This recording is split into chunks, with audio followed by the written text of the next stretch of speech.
Hey guys, how are you? This is Eric Bramlett with Bramlett Partners, and today I'm very excited to introduce Chris Panteli. Chris, thanks for being here.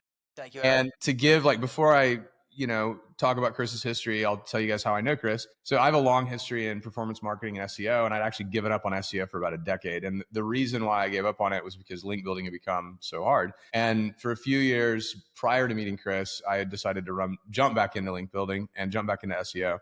And just couldn't find anybody who was any good at it. And we'll talk about that a little bit more, why it's so difficult today. But I was very excited to meet Chris. We've gotten to know each other over the past 2 years. Really smart guy, and he's doing something that's very unique. I've not met another, another professional in the industry that cares as much about quality link building as Chris does. So with all that said, hey Chris, thanks for being here. And before we jump right into business, would you mind explaining who you are, where you are, how you got into it, all that good stuff? Yeah, sure. Well, thank you so much for having me, Eric. It's good to do a podcast together after knowing each other a couple of years. So I'm the co-founder of Linkify. We're a digital PR link building agency. I got my start, went to university, got a degree in economics, then took over the family fish and chip shop business, which is the traditional path for any half Cypriot person. Did that for about 10 years, started seeing the real food industry in a decline, rising costs, the physical sort of constraints of a business which was being overridden by competition. And I got into sort of online business. Started a personal finance blog, started making some money. Like I was at $1,000 a month pretty quickly. I started thinking at the same time I got diagnosed type 1 diabetes. So I thought it's going to be tricky for me to be on my feet 12 hours a day, 6-7 days a week. And then, I started doing link building for my own website. I managed to get my first big link in the New York Times, which blew my mind. I then wanted to build some more links, which is where I met my now business partner, Nick. I wanted him to do another link building campaign for me. And at that time, he looked at my website and he said, hey, I can see you've got these links from New York Times, Forbes, Business Insider. How did you get those links? I was like, I've just been pitching journalists. He was like, whoa, do you reckon you could do that for some of my clients? I was like, yeah, I don't see why not. So we gave it a go. And then organically, the demand for it just sort of blew up. And here we are now, 4.5 years later. Yeah. So anybody who it already knows a lot about search engine optimization, that's incredibly impressive. I don't know how many emails I get on a weekly basis that say, I can get you into the New York Times, I can get you into Bloomberg, whatever. And they're all full of it, obviously. And that's why I think you sort of happened on this and didn't really know that you had lightning in a bottle. But before we get to just how cool that is, I mean, I think everybody would understand how cool it is to get in these major publications. But can we maybe go back a little bit and talk about some of the fundamentals of SEO? I mean, even basic, incredibly basic. What is the difference, Chris, between search engine optimization, SEO, and pay per click? Everybody always thinks you say paper, right? But PPC, pay per click versus SEO. Would you mind kind of explaining to the audience just really briefly sort of the search results and what that means? Like SEO and pay per click, what's the difference? Okay, so pay per click, PPC, is you are transactionally engaging with a platform, maybe Google, in order to have your business featured in a sponsored slot, and then you'll pay for an action. So if someone clicks on that sponsored link, then that costs you money, but you've got a relatively warm lead, and they'll show your business within paid search in Google. They'll show your business on a relevant search. So you'll bid on keywords that are related to you and your business. So it's a good system, but you've got to pay for it, and it won't always convert. And you're bidding against other people that want those juicy, sexy keywords that you want. So it's a paid for system. You can put a lot of money in. It can take a lot of work. Things can change quickly. Whereas SEO there's 10 blue links. Oh, it's gone down a bit in recent years, but there's 10 of those blue organic links on the first page of Google when someone searches for something. And sorry to stop you really quickly. I mean, there's a lot of studies out there that consumers don't trust the paid links nearly as much as they trust the organic links. So SEO, search engine optimization, that's earned positions, correct? Yeah, that's an earned position. You will have done all of the work on the back end yourself, content and links. We can get to that later. But if Google deems your website worthy of being surfaced for that search, then you can appear in one of those organic spots. And yeah, like you said, Eric, it converts beautifully. So if I'm going to search for best places to bike ride in Austin, Texas, maybe if I ever come and see you, you'll take me on a bike ride, I can suggest a place. If I see a non-sponsored link, maybe in spot 1 or spot 2, I'm going to click there and I'm really going to dive into that information. I'm a really targeted searcher. If it's a good piece of content, then it can convert. That's awesome. So I had to giggle a little bit when you said if Google deems you worthy, it's like the Google gods have blessed you and put you in one of these 10 spots. I know that I personally skim past the paid links every time. Like I'm like, okay, let me get to the good stuff. I trust Google's algorithm a lot. We're going to talk about AI in a little bit, but yeah, man, I know that if I go to like one of the first top 3 spots, I'm usually going to get a really good result. And so you're able to help folks get into those coveted spots. Before we jump into that though, there's even more that goes into it when you're talking just about the basics. So would you mind, as though I have no idea what this even means, what's the difference between on-page search engine optimization and off-page search engine optimization? So on-page SEO versus off-page SEO. Okay, yeah, good question. So, and to frame it into your original question, the PPC side of things is just direct payment. You're paying for something and you're getting an instant transactional return on that investment. So you pay for ads and they will put your links in a position when people search as a sponsored link. So SEO is free, okay? But it's only free. Really? I have some invoices from you that would say otherwise.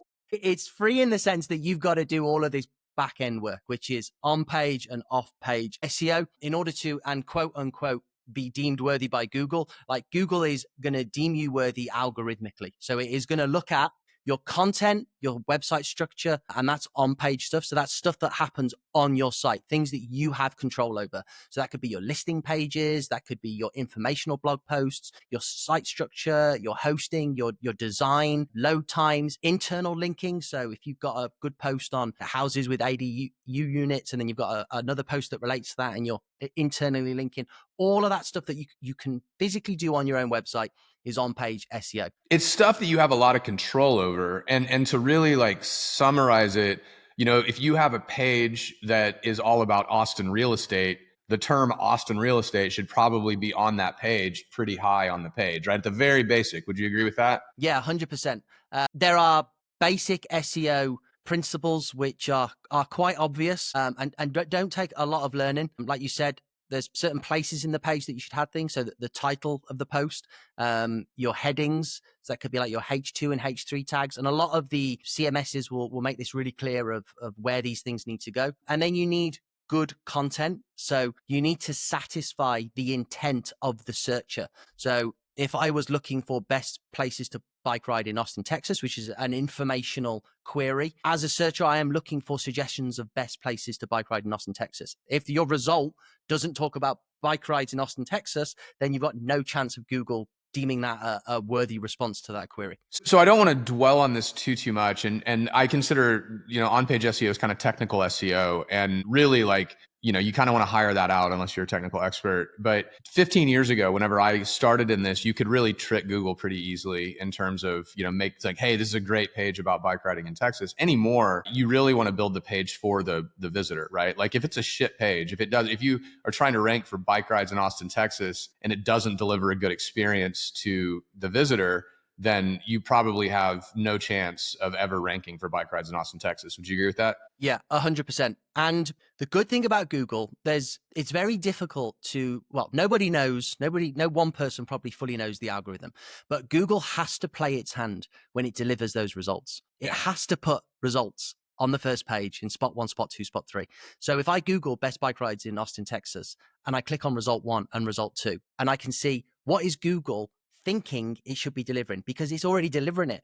So you can very much mimic or take inspiration from the posts in spot 1, spot 2, spot 3, and try and over deliver in your content. And then obviously you've got off page as well, which is going to help get those. We'll get to that in a sec, to the off page. That's the really interesting part. And that's what most people don't understand. It's even as critical as it is. I'd argue it is maybe even more critical than on page. I don't know. They're as important as each other, but on page, if you think about what do most visitors want? Well, it's not a one size fits all approach. What I've found are a lot of visitors like video content, a lot of visitors like pictures, and some visitors like really well-written content. So you got to kind of hit on all three. But before you even get to your content, from personal experience, because I was on WordPress as a platform for 20 years, you're really swimming against the current if you can't if you can't get your page to deliver quickly, I would ask, before me delivering this as the expert, because I'm not, would you agree with this statement that a great place to start is to look at your page speed score?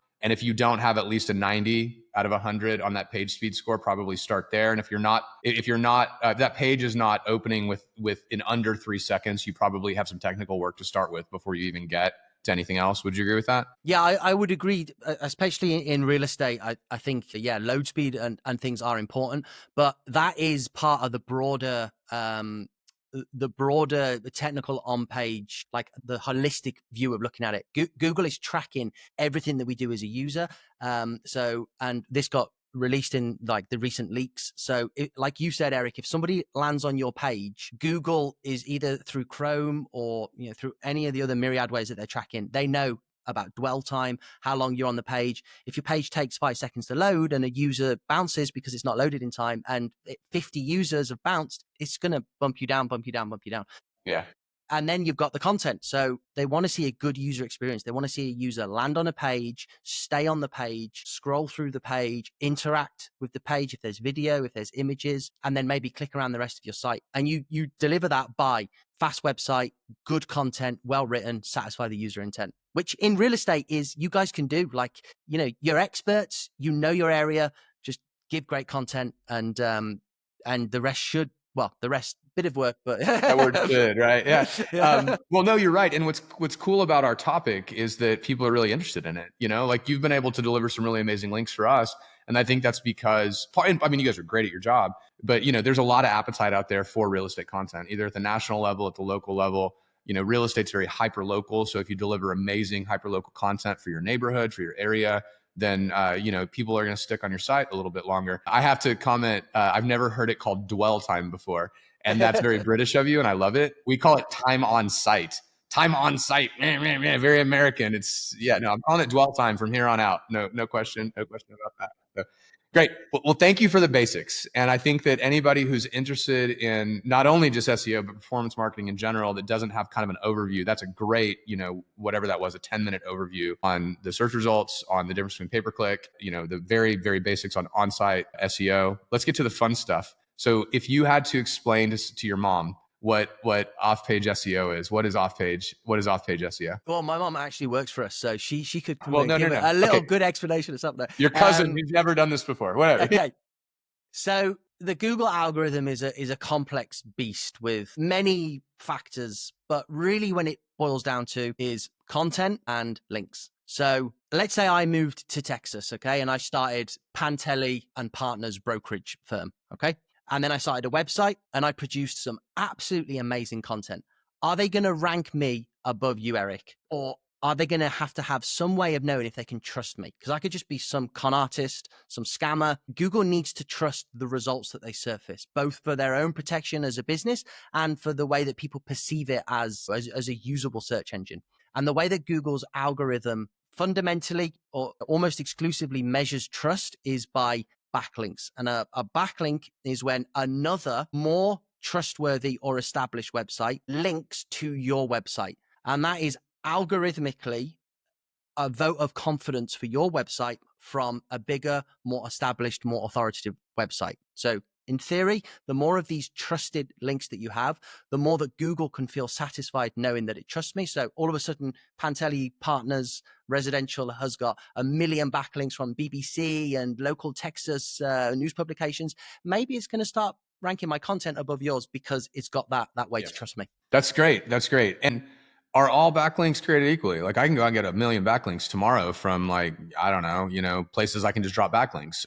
Does Google know that? Yes, that's a great point. So when Google did this as part of its algorithm, when it launched its search engine, it was genius. Okay, so it had this way to mass index the internet and surface content via like keyword searches. Brilliant. But how can it trust the content that it's going to do? So it comes with this idea, the founders, of using these things called backlinks in order to say, well, okay, if this website's got no backlinks and it's writing on a serious topic, like because they say healthcare, and this other website's got links from BBC and Healthline and websites that we know we can trust, then we should trust this one more. So it's a genius system.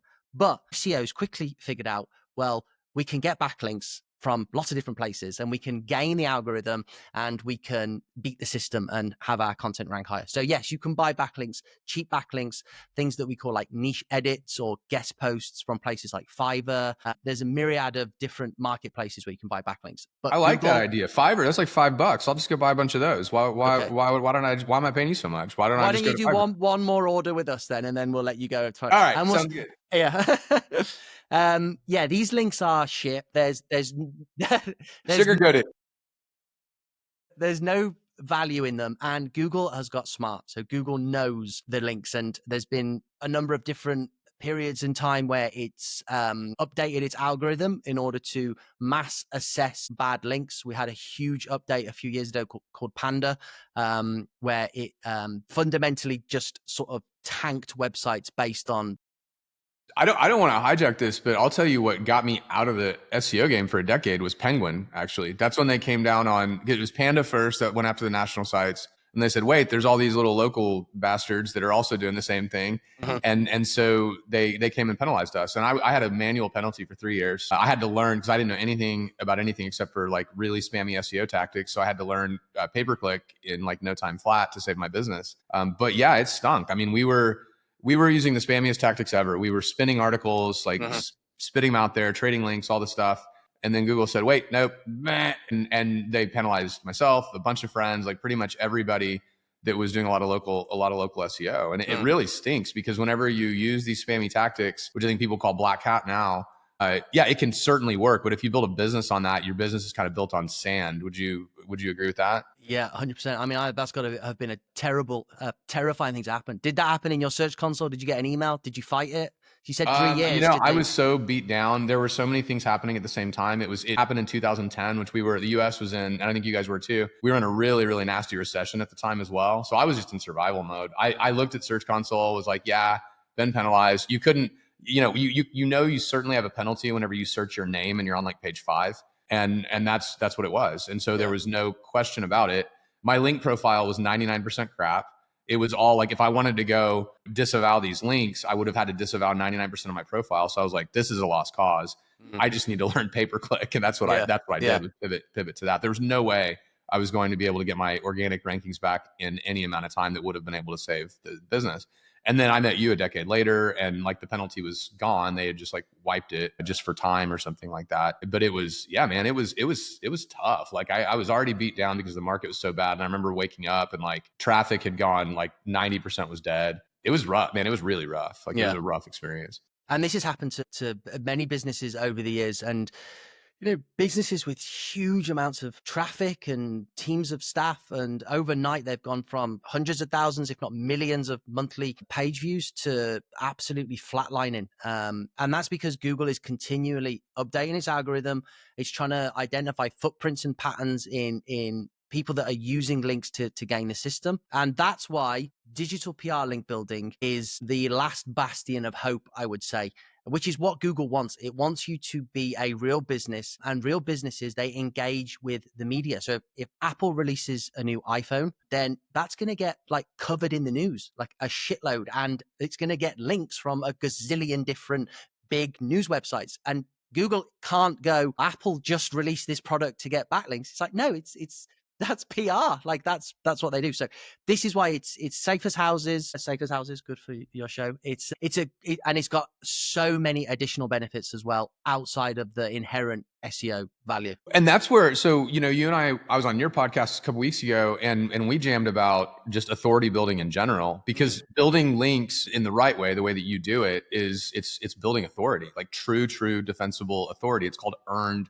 links. So, okay, to keep this as informational as possible, Chris, what's the difference between like a cheap, easy link that might be very expensive versus an actual earned link, which is what you guys do, which is also not cheap, but is actually harder to get? Could you explain the difference between purchased link and earned link? Yeah. So what we do on behalf of you or our clients is editorially earned media. So we will take money from Eric happily, but we will in no way engage in any sort of transactional engagement with a website owner, a journalist, a publication. What we do is we just engage as Eric on Eric's behalf with journalists to provide commentary, value information. And if the journalist decides to include that within their article and give us a link, then that's the win for us. Sometimes they won't link. We'll try and get them to add the link, but in no way will we pay. So there's no exchange of payment whatsoever. It's 100% earned. And if I can give a side note to make this even more defensible, like I collaborate with you guys a lot. So it's not like you guys are out here doing this as me. We're talking about what's my opinion on stuff. And then you guys are doing things actually very similar. One of my good friends is in traditional PR. And I've worked with her whenever we relaunch the brand and all this stuff. And the process is so similar. The only difference is that while she understands that links are kind of important, Chris understands that links are like incredibly important. So I would say that like the goal of most PR campaigns, I would say the goal of all PR campaigns should certainly include attention to backlinks. Am I getting a link? It's not a total loss if you get coverage without a link. But if you can like take that extra step and really ask the journalist, like, can you please include this link? It's worth asking. Do you agree with that? Yeah, definitely. And there's no skin off your back. Do it politely. A lot of them will. Like, don't forget, journalists aren't SEOs. A lot of the time, they don't even know if they have or haven't included the link. So you can just like ask them, like, hey, look, you quoted me in this article. Could you add the link? No issue at all. And we're seeing even more benefit now from the brand mentions. So the unlinked mentions. So like traditional PR, if you get featured in a newspaper or if you get featured on a website without a link, there is still inherent value to that. And then in terms of that authority building, like we're doing a lot of work with Eric lately in these hyper local markets, and the benefits of that by like putting Eric in touch with local journalists that are covering like national news that's affecting the local area or local news that's affecting the local real estate market. The momentum and the compounding effect on that of putting you as the authority in like real estate in your area it's exciting, isn't it? And we've just seen the positive effects from it. It's incredible. I want to tell a funny story and I'll try to set it up as quickly as I can. So my wife's a designer, both interior and exterior. She's very talented. And she and her mom also is a designer's hobby, and they love rugs, love them. Right. And I hate the fact that rugs take up so much of our life. Like there's always like bringing rugs, 6 hours between us, things like that. And I've been grumpy about it in the past. And you guys, we got a quote in some of these design magazines about rugs. And I was the rug expert and was talking about how much I love rugs. And so Jane, Allie's mom, saw it and sent it over to Allie. I was like, what the hell is going on here? That's brilliant. Eric's the rug expert now? And I was like, yeah, I'm the rug expert. And it's become this like, inside joke now between us that I was quoted in multiple publications about like rug advice. If rugs come up in the Bramlett house, like it's literally like, please don't talk to me about rugs. I hate rugs. That's brilliant. I'm going to get the team to go extra strong on all rug related. Anything having to do with rugs. Yeah. Bramlett rugs. That's what we need to do from now on. But that's a really good point as well. So we'll pitch some stuff like collaborative with you. We'll pitch some stuff freely that's like, can be in the broader topicality of real estate. So there's many, many things that you guys can talk about that make sense, like virtual staging, property values, things to make rooms look bigger, smaller. There's so many areas that you can talk about. And all of this is just feeding into that knowledge graph about Eric Bramlett, the owner of Bramlett Residential, or you've changed your name like 3 times now, so it's hard to No, I've changed the domain twice. Right. The name was always changing to Bramlett Partners. Okay. The robot and Eric wanted the shortest domain possible, so we went to bramlettre.com. Right. And then everybody's like, what are you doing? Just make it, the name of the company's Bramlett Partners, so just make it Bramlett Partners. That's the defense behind that decision. Yeah. But as this information keeps building on itself, we know now that people are, I think ChatGPT just started launching 2 days ago or yesterday, like images on certain product category searches. Yeah. Maybe we're going to, I don't know if they'd ever be able to put like listing photos in there, how it works in the US, but like the large language models are going to become a place that people search. And the more that these large language models, they need to be trained on data, and much like Google with its original algorithm needed a way to trust the results it surfaced, the large language models need ways to trust the data that they're training the models on, and they trust the data by scouring and scanning tier 1 large publications, trusted publications. So I think the writing, everybody was basically assuming that these LLMs, large language model, everybody that's ChatGPT, that's Claude, that's Grok, actually surprisingly is amazing now. We've all assumed that they're going to monetize through advertising sooner or later. the writing is more on the wall than it ever could be. Did you see that ChatGPT just released some new API documentation that literally mentions Shopify in the API calls now? So yeah, they're absolutely going to integrate with Shopify. That's the most obvious way to monetize with e-commerce. And yeah, I mean, I think paid ads are very, very near. You and I could have a discussion probably for a very long time about, how much of a head start Google has here. And it really seems like they're dropping the ball. I mean, they already are everybody's homepage. And now like the AI results are just not that great. And people are still I was going to Perplexity for a long time. I'm now going straight to Grok for informational searches. But there's a race right now, like who can be the best in terms of delivering an amazing experience to humans. Everybody has waited for 20, 25 years to figure out what's going to be the next Google. And now it's right in front of us. It's like, hey, it's going to be one of these large language models. ChatGPT probably has the head start, potentially Grok, potentially Google, potentially Claude. But it's very interesting times. We've not seen anything like this where it really looks like this industry is going to shift very soon. Would you agree with that? I would, 100%. And it's like almost hard. It's hard to keep up with the change and somewhat overwhelming, I think. However, I still think, I don't think we're, for local searches, local business, I still think that we've got time where people would default to Google. But I think what you should be doing as a small business or any business is focus on brand and authority building, be that through link building, digital PR, being on podcasts, anything you can do with that's the way of the future. Like people are going to be engaging with brands and personal brands that they trust. At the highest level, what we talk with our agents about a lot is that our clients, consumers, they want to meet somebody who is genuine, who they can trust, right? And that's what the search engines want, is they want to present companies that are genuine and that people can trust. When you do that, consumers have a great experience. And I think that's what they're doing. It's funny, you use the term algorithm a lot, and I do as well, because that's what's everybody used to, do they still call it the algos? They used to call it the algos back 50. Yeah. And now, I mean, I'm certain that Google's algorithm has evolved into a true LLM whenever it's looking at these search results. So the algos, the LLMs, whatever you want to call it, they're parsing all of this data and they're figuring out who can we trust, who's genuine, so that I can present this to the consumer. Because back 40 years ago, if I'm a consumer and I want to find that, well, I'm going to probably go to the yellow pages and make calls until I get somebody on the phone who I'm like, yeah, this guy sounds good, or this gal sounds good. They seem to know what they're doing. And now you can just get that experience delivered to you much more quickly. It's interesting. And it all points back to authority building, Chris, which is great because that's what you guys do. Yeah. And I agree with you as well. I think it is exciting times. I think it can be overwhelming and it can be like panic inducing to think like, well, what platform do I focus on? Like where should I put most of my attention? But I think like you've got a YouTube channel, you're doing like digital PR, link building, podcasts. I think you should find what works for you, find your audience and find where you can resonate best with your ideal customer. So yes, it's like scary and overwhelming, but rather than like just being Google now, I've got to appear in Google. If I don't, then, I've got to pay for ads, let's say. Like you might be great at short form video content and you might have people that want to buy from you on TikTok, or there's like so many places now to go and test and try. Like for you, when you got hit by the algo, and you got sunk, like you had to figure out PPC, which you did, and then you learn, adapt, and change. But yeah, it's exciting. But yeah.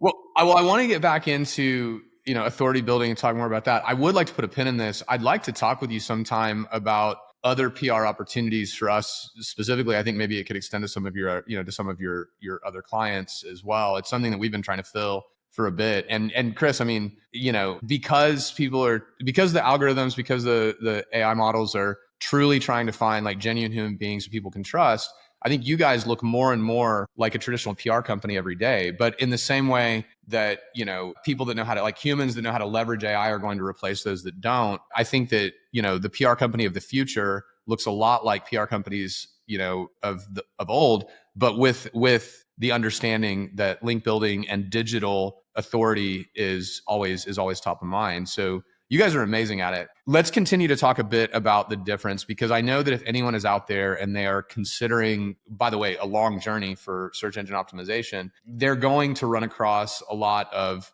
bad digital PR companies, bad link sellers. So let's start with like these link marketplaces where I know right now we could on the podcast go to multiple link marketplaces, and I could buy some links from some authoritative sites for probably around $1,000 to $2,000, and they'll place me like immediately. Why is that a bad idea? Like why am I probably lighting my money on fire at best, and at worst paying somebody to destroy my authority at worst? Yeah. So, I mean, with any paid link building, there is a risk, which you obviously know firsthand. So there is a risk because these sites, if they're selling, if you're buying a link from that site, someone else is buying a link from that site. And at some point, Google knows that you can buy links from that site, in which case, if it then decides to update its algorithm and tank all the sites that have done these paid links, then you're going to be caught up in that, web of disaster. Now, I'm not going to, I understand grey hat, black hat. I understand SEO. There are industries that operate like casino websites, let's say,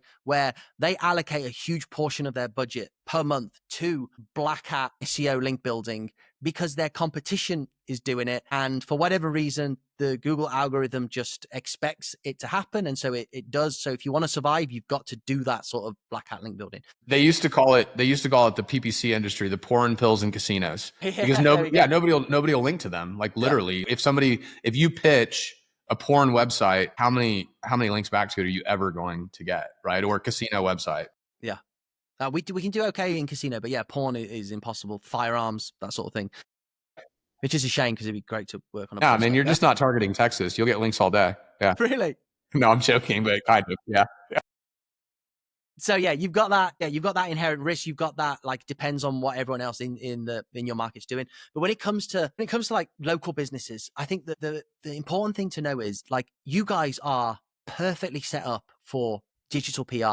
Journalists, they want to write about like real people with real expertise, and home service businesses, plumbers, HVAC, real estate, legal, accounting. These things are in the news continuously, and news publications, tier one publications, are always writing about these things, and they're always looking for people to enhance their articles by giving commentary. So there is no point you guys taking a risk because the opportunities are there. And like I said, you buy a link for like 800 quid off a marketplace. You've got the risk of buying it. And then is it going to be any good? They might be linking to 1,000 other porn sites because you can buy links from them. So there's just so much like bad sort of risk to that. Whereas if you could just give a comment to, I don't know, Inman or something, or realtor.com and get featured there.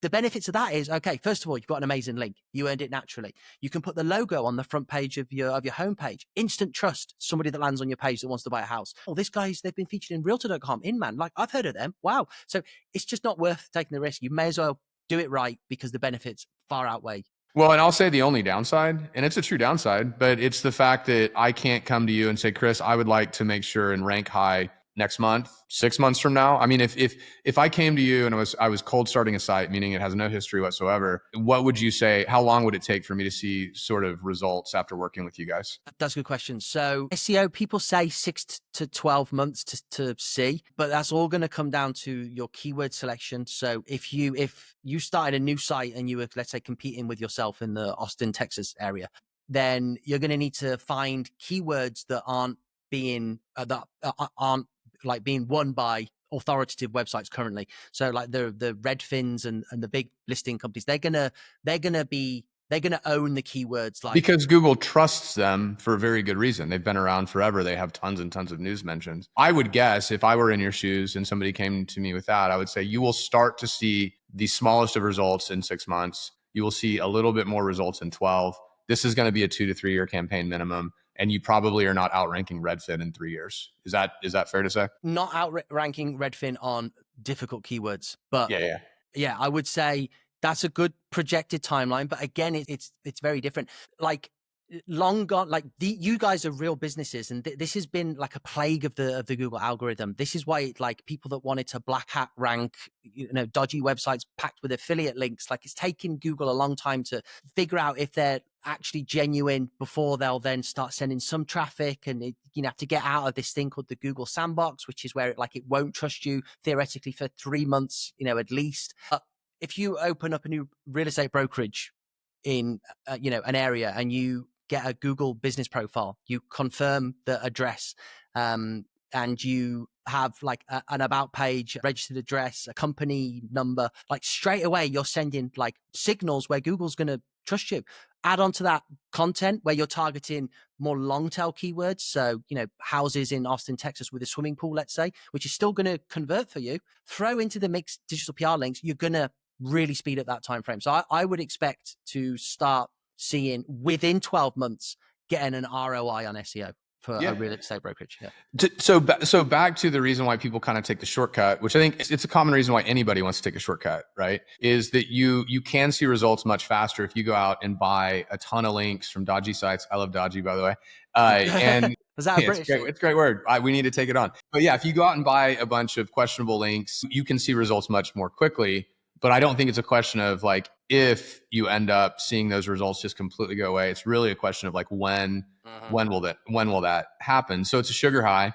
It's not going to last. Like most things in life, getting to this amazing result is going to take time. It's going to take hard work. It's going to take some expertise. And that's what I love about you guys. I have certainly interviewed other digital PR companies, other link builders, and you guys care a lot about quality. And I think that's why you and I get along so well, is that we care more about the long game than we do about any sort of, immediate results that might not stick around.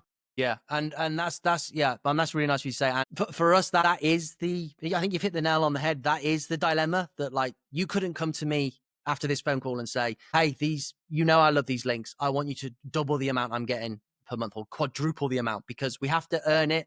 And any PR agency that tells you that they'll get you, as many links as you want in whatever time frame you want, that they're not earning it, and they're starting to pay for it. So for us, it's just like you may as well wait for the absolute quality, because even though there is that long-term play to SEO, let's say 12 months, a better time frame, like you said, would be like a 36-month horizon.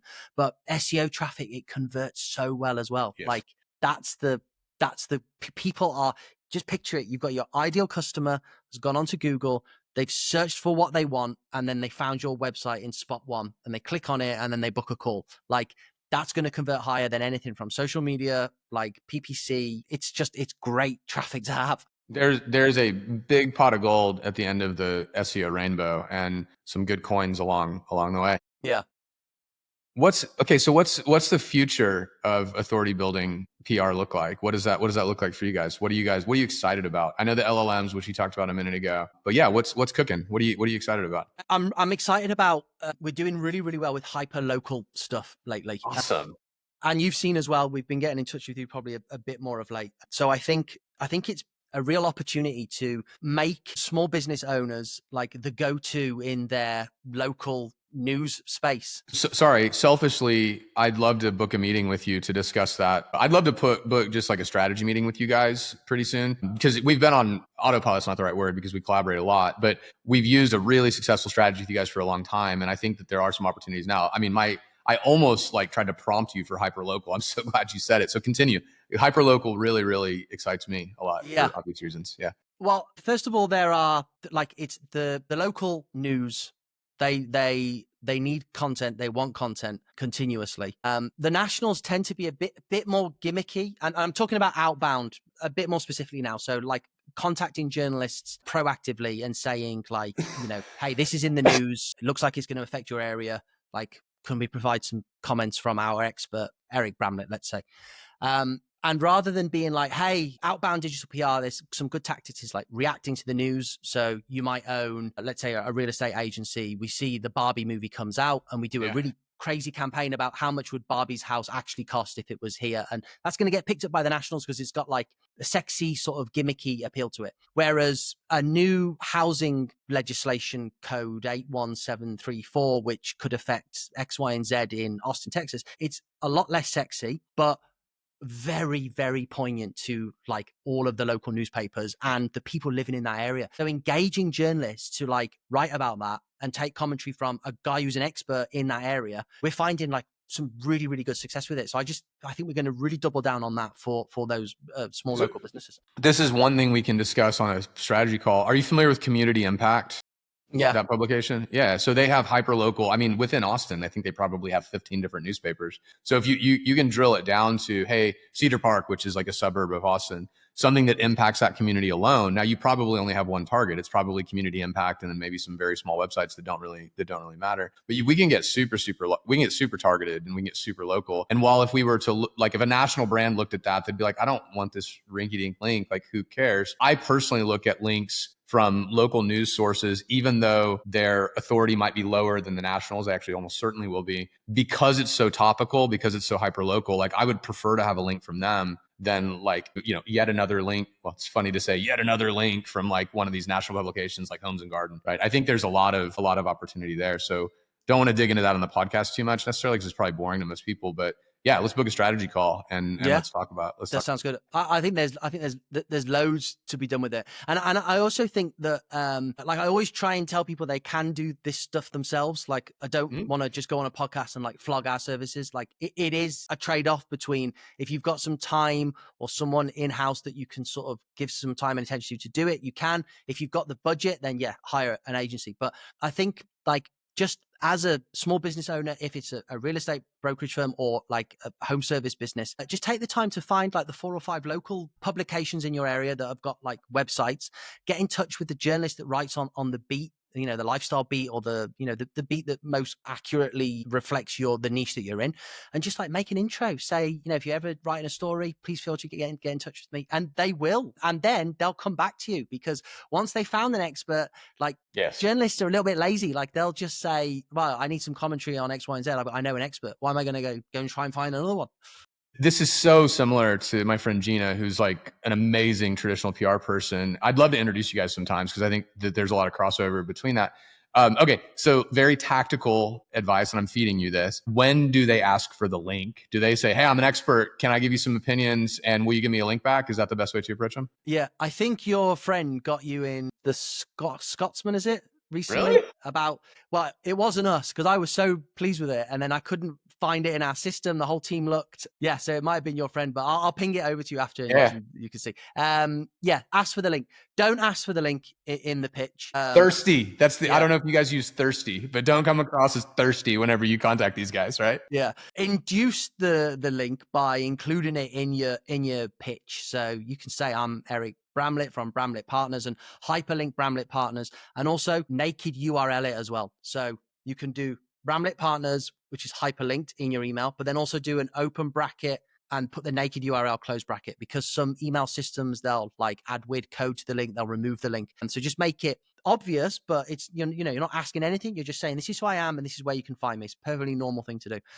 Most journalists, I'd say 50% of the time, they're just going to, if they include your commentary, they will link by way of attribution.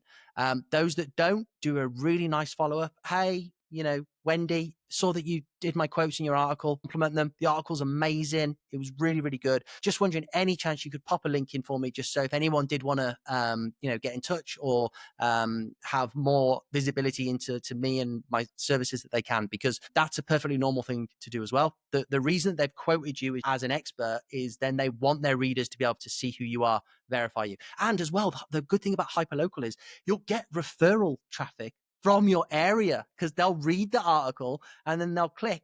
And then also as well, like surrounding areas as well is great. People looking to move in and stuff. Yeah. And then if they don't link, gentle follow up. And if they say, no, we can't do it, then leave it. Don't start threatening. Yeah, you don't want to make threats. That doesn't work well. Well, I knew an agency recently, and I think the journalist didn't reveal the name of the agency, but revealed the email that was getting sent around. So they were getting featured in some of the UK nationals, and when their client got an unlinked mention, they were sending an email saying that they were, as a Creative Commons license, the pitch was like protected and had to. Yeah. What's the end result there? Like, what percentage are going to go, oh, you scared me, now I've got to put your link in? It's not going to work. Pointless. So yeah, don't bother. Don't burn bridges. Just keep it cool, and know that the brand mention is probably gonna, almost certainly gonna have a benefit. There's no downside to it. I mean, when people see it, the brand mention, there's certainly, I'm a bit skeptical that the brand mentions do much, really. I know a lot of people in the industry think they do. This is opinion. It's hard to really know with any sort of certainty, but I know they don't hurt by any means. And I know that when somebody Googles your name and all of a sudden there's all these publications that pop up, like that just built like real world authority. And people generally, whenever they start researching a business, what's the first thing they do? Well, they Google the business name. And yeah, man, I would love to, well, it is this way because of you guys, like for the first 2 pages to be filled with authoritative news sources that are like quoting me, that there's really no other way to get, more authority than that. There's reviews and stuff that helps a lot as well. Yeah, and it's there. It's in the ether, and you can then repurpose that for other benefits. So, like my local newspaper, I'm from a town called Kidderminster, is called the Kidderminster Shuttle. Okay, let's say I got an unlinked mention in the Kidderminster Shuttle, but I had like a local business as well with an email list. I could email my email list and say, "Hey guys, check out this awesome article that I was just quoted in. It's about X, Y, and Z." So it's multi-touch points with your ideal customer, and they're seeing you're just feeding them authority that you're building, and it's just going to grow and grow and grow and grow. Compound. Man, it's great. Okay, so strategic question for listeners: when does somebody need to hire a company like yours? At what budget does it make sense? Like, I mean, I don't want to. This is not condescending at all. But if somebody calls you and they say, "I've got $500 a month," that's probably not something you guys can. I mean, I know you want to help them, you probably can't. So, what's the minimum budget somebody needs before they need to start looking for services like yours? Yeah, so make sure you've got budget. So don't marketing budget. Yeah. That's the first thing. And then if you are getting some SEO traffic, a good thing to know would be if you're tracking that SEO conversion. So if you know that you've done X number of sales from SEO, and if you are, then that is great. For me, that would be the point where I'd be like, shit, I'm selling stuff from being found in Google. That's when I would want to, at any point, even if it's just a bit per month, per year, that's the point where I'd want to go, I want more of this, because I'm just going to put some money in each month, and that's going to grow and grow and grow. And then that's going to be another revenue stream alongside your PPC or your referrals or whatever else you're doing. We do a 5-link package as our smallest, which I think is a great authority building starting package, which is, I think, $3,750, something like that. But that's your first 5 links for your homepage. And that's not even a monthly. That's just your. Yeah, we do a one-off. Yeah. So I think that's a great start. You get to see what it's like. You get to get those logos for your website, which makes sense. And then you also get to see how well your site reacts, how well Google reacts to that influx of link juice. So if you get like a nice bump in organic traffic from just 5 links, then you want to make sure you're doing the process of content. So that's either new content or content optimization and links. And then, I mean, I just keep doing it. Like, real companies don't stop PR. Coca-Cola doesn't stop advertising. It doesn't stop trying to get featured in the news. It's a continual thing that will, like I said, and you never know where the opportunities will come. We work with another realtor. I think Ryan. Oh, Fitzgerald. Yeah, he's honestly been my Sherpa through SEO stuff. Whenever I came in from the cold and was like, okay, I'm ready to look at this again. Ryan's he is the most qualified real estate SEO expert that I know, because he has ranked multiple sites in the new environment. Ryan's a great guy. Yeah, absolutely. Yeah. So we've had engagements with journalists on his behalf, connected them. Journalists have wanted to meet up with him, podcast opportunities, full feature articles on certain websites. Just the more you do it, the more that you become an authority, and then the more you're an authority, the more opportunities that come, and it compounds and compounds. So yeah, I mean, I'd be excited if you can get into your analytics, if you can see how much you're doing from SEO. I mean, if it's zero, if you are absolutely not getting any traffic or selling anything from SEO, first thing you need to do is do some content. So produce some content, make sure your site works, make sure it loads, make sure it doesn't look like it was built 40 years ago. What I would say most of the time when I look at sites that are performing poorly, 9 times out of 10, it's on the WordPress platform, which I'm not saying WordPress needs to just be thrown away. But the hardest piece to WordPress is that out of the box, it loads so slowly. And then, it's really exciting because you see that you can add all this functionality through plugins. Well, every plugin you add makes it load more slowly. So that's why after 20 years, it was just a constant battle to keep it loading quickly. And we moved over to Statamic. You guys are on Webflow, I believe. Is that correct? So it's a managed platform. Ryan built his site from the ground up, incredibly well coded. If you're a real estate professional and you want something out of the box, there's a platform called Sierra.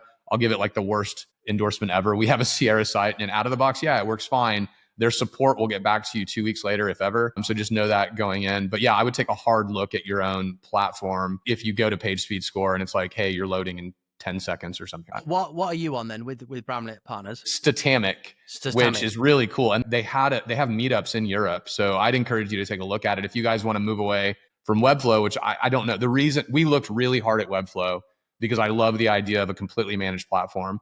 We have to have some custom functionality baked in because we have these property feeds that come in, and then we have to extend functionality to like help engage with clients and all that stuff. And you guys don't need that because you guys are presenting testimonials, you're presenting videos, stuff like that. So I think Webflow is a very logical choice for you guys. But I like Statamic just because I like to nerd out. And what Statamic does is everything's flat, meaning that it's not stored in a database. So it loads like what they did. So I'll nerd out for a sec, right? Like 20 years ago when WordPress came along, it was revolutionary because they said all of the data needs to be stored in a database and easily accessible. Now, the downside to that, it's very hard to load quickly. Statamic came along and said, oh, storage is so cheap. Why are we storing stuff in database? So they just store it on the hard drive and then in the cloud, obviously, and then they serve it flat. So it serves really, really. And it's built for real estate then, Statamic? No.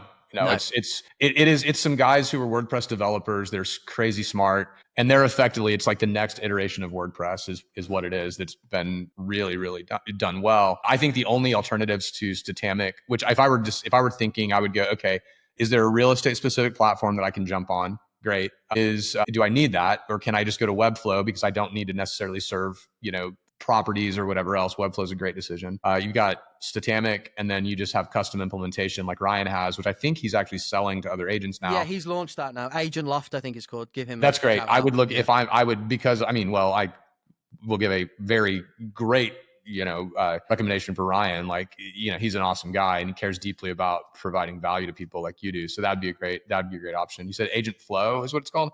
Agent Loft, I think. Agent Loft. Okay. Yeah. So I'm intrigued. Do you, because it's a really, really important thing, especially in a visual business such as real estate. Like, it is really important that your potential customers land on a website. It looks good. They can view the listings. They can get the information that they want. They can sort of get excited about the thought of buying this lovely house, and they can book a call with you. So that whole customer journey is really, really important. So you don't want a boatload of like organic visitors hitting a crap site that when they hit it, nothing loads. The pictures are terrible. They can't see the listings they want and they bounce. Like, it's wasted. So make sure you've got that first and foremost. And yeah, I don't hear anybody that's like crushing it with a WordPress site, but I'm intrigued. Do you see like big brokerage that are doing reasonably well that are still on WordPress? I don't know. There's a vendor in the space called Luxury Presence. Not a knock against Luxury Presence. They build really beautiful sites, but they're not really built for conversion. And they're on WordPress. And I do see like some of them load okay, some of them don't. But yeah, you see a ton of WordPress sites in the space just because WordPress is so prolific. I mean, I'm guessing like probably 60% of the web is still on WordPress, But that is an opportunity. It's like, okay, these guys are struggling with page speed. Like, just build something that's not, go to a platform that doesn't have problems loading, and all of a sudden you have a leg up. And back to it, Chris, like, test it and see. Like, I've had sites that are total crap in the past, and it's because I like added on as a performance marketer, and all of a sudden it looks like it's got friggin' starbursts everywhere and pop-ups and all this stuff. Yeah, and it's a bad consumer experience. So you need to like set the ego aside. This is your baby. Maybe the baby's ugly. One of my friends who's also in prop tech, when he put out his latest MVP, minimally viable product, he said, please, I want anybody to tell me that my baby is ugly. And that is the attitude you have to have whenever you go in and you start building websites. It's like, what's wrong with this? Like, don't tell me it's great. I don't want to hear it's beautiful. I want to hear like, how can I improve it? And that's how you get a great customer experience. Yeah, I 100% agree. Yeah. Cool. How do people get a hold of you? So Eric, well, first question, Eric, why are you like giving up this like, magic bullet that you've got with link building? And it's honestly because, one, I like you a lot. And if a competitor in Austin starts using you, Chris, like, I'll just dial up the spend, man. No, kind of joking, kind of not. I'm a big fan of abundance. I think that there's a lot of room for a lot of us to win. And I want to see you succeed. So that's the why. But how do people get a hold of you? Like, how do people engage with you? Okay, speaking to all those people that aren't in Texas, Texas is embargoed for no, man, no, please take them. Like really, like I want to see you guys succeed. Yeah. I mean, you can email me, chris@linkify.io. Go to the website, linkify.io. You can find me on LinkedIn as well. It's a good place. Christopher Panteli, Panteli. I've also got a cheat sheet if anybody does want to try this on their own. Linkify.io/cheat-sheet. Hey, better than that, we will put a link to that in the description in YouTube. And then when we send this out, I would love to, please send it to me and we will include that resource for anybody that's interested. So thank you. Cool. Because Harrow, which was like this main source of these inbound requests, is back.